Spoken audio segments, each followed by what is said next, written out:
So you meet somebody and you start dating, and then things start to be, you're hitting that moment where things are going to start getting intimate, and you're going for that first kiss, and the kiss happens, and what you start to notice is, wow, like, I'm not really feeling it in my body. It doesn't feel right. It doesn't feel good for me. As you reflect, you might be like, I'm liking this friend thing.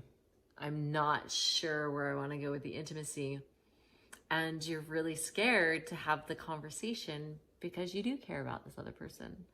And you have the thoughts or the ideas, maybe based on the other person's actions, that they're really into you and they're wanting something more. What do you do? And so that's a tough one. And the most important thing is bringing a couple elements into that. It's getting really clear on what you want. And I am a fan of pen and paper and writing stuff down, because often when we take it out of our mind, it becomes less of a loop, and an unclear loop that can get really confusing and mixed in with a lot of emotion. But when we just write down on paper, what do you want now?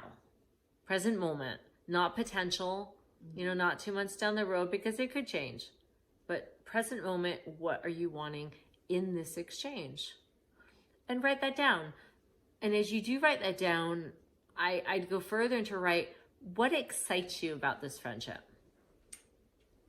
Like, what parts of the friendship are you just so excited about that you want to cultivate, that you're just a hell yes to right now? What things do you love sharing with this person? Write those down. And write them in bullet points. Just write them down, make a list. And then make another list. What are the things right now that you don't want to do with this person? And it might not be just intimate. It could be other things. You're just like, well, I like going to the movies, but I don't want to go to a ball game with them. It could be something like that. But it might be, well, I love going out for tea or going for hikes, but I don't want to kiss. It could be that. And so, but get really clear. So there's 3 things there to write down. And now you want to bring compassion into a conversation.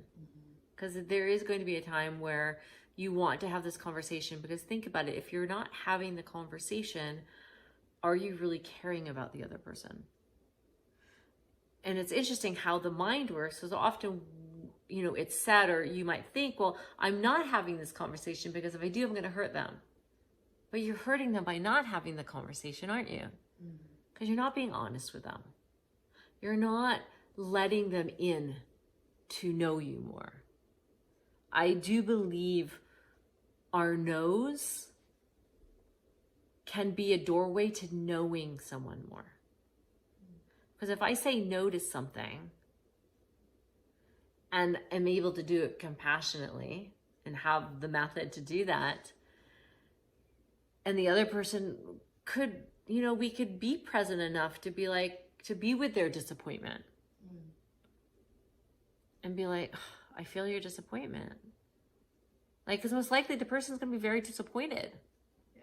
The person might need space and time to reflect on that and feel their hurt. But you just gave them the gift of knowing you and knowing that now they can open up the doorway to maybe developing something new with you, as in a friendship that could have a lot of room to grow. To turn their energy elsewhere, maybe into another intimate relationship with somebody else. You gave them that by having that conversation.